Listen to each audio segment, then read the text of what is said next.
有没有过这种感觉？明明没做什么大事，却总觉得心里堵得慌，像有团乱麻扯不开。可皮克斯这部6分钟的动画短片《玉》，用一只小鲫鱼的经历，讲透了一个成年人最该懂的真相：真正的成熟，从来不是变得无所畏惧，而是学会和恐惧共处，甚至在恐惧里找到新的机会。故事开始，这只刚出生的小鲫鱼每天只需要张着嘴，等着妈妈把食物送到嘴边，不用面对海浪，不用自己觅食，只要待在温暖的草丛里，就能获得所有满足。心理学里有个概念叫舒适区，就是这样的状态，没有挑战，没有风险，所有需求都能被及时满足。我们很多人不就是这样吗？待在自己的小世界里，以为这就是安全。可玉妈妈并没有一直把它护在羽翼下，她把小鲫鱼推到了沙滩上，让它自己去寻找食物。第一次面对广阔的大海，小鲫鱼既好奇又害怕，它学着其他成年鱼的样子，在沙滩上啄来啄去，却什么也没找到。就在它专注于脚下的沙子时，一个巨大的海浪突然袭来，把它整个拍进了水里。这是小鲫鱼人生里的第一次重大挫折，它浑身湿透，羽毛凌乱，吓得躲回了草丛里，再也不敢靠近海边。很多人看到这里只会觉得这是一个简单的克服恐惧的故事，但我觉得这其实是在讲我们每个人都会经历的创伤后应激反应。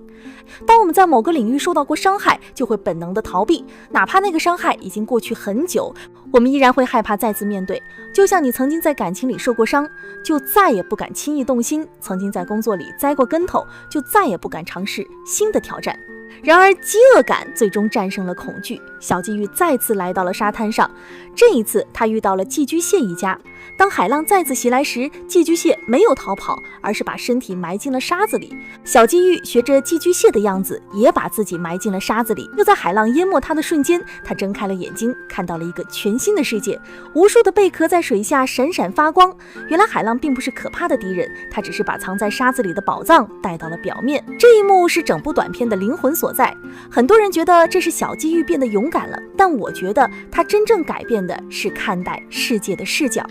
以前他觉得海浪是威胁，现在他发现海浪是机遇。心理学里有个概念叫认知重构，就是通过改变对事物的看法来改变自己的情绪和行为。小鲫鱼没有对抗海浪，他只是换了一种方式和海浪相处。从那以后，小鲫鱼彻底变了，他不再害怕海浪，反而会主动迎接海浪，因为他知道每一次海浪过后都会有新的食物出现。它成了整个沙滩上最会觅食的鱼，甚至还会把找到的贝壳分享给其他同伴。很多人觉得这是一个关于成长的励志故事，但我觉得它真正想告诉我们的是，真正的治愈不是忘记过去的伤害，而是学会在伤害里找到新的可能。我们每个人都有过被海浪拍打的经历，可能是一次失败的恋爱，可能是一份糟糕的工作，可能是一段痛苦的回忆。我们总以为要走出这些阴影，就要变得更强大、更勇敢，不再害怕。但其实真正的强大是像小鲫鱼一样，学会在海浪里睁开眼睛，看到那些被恐惧掩盖的美好。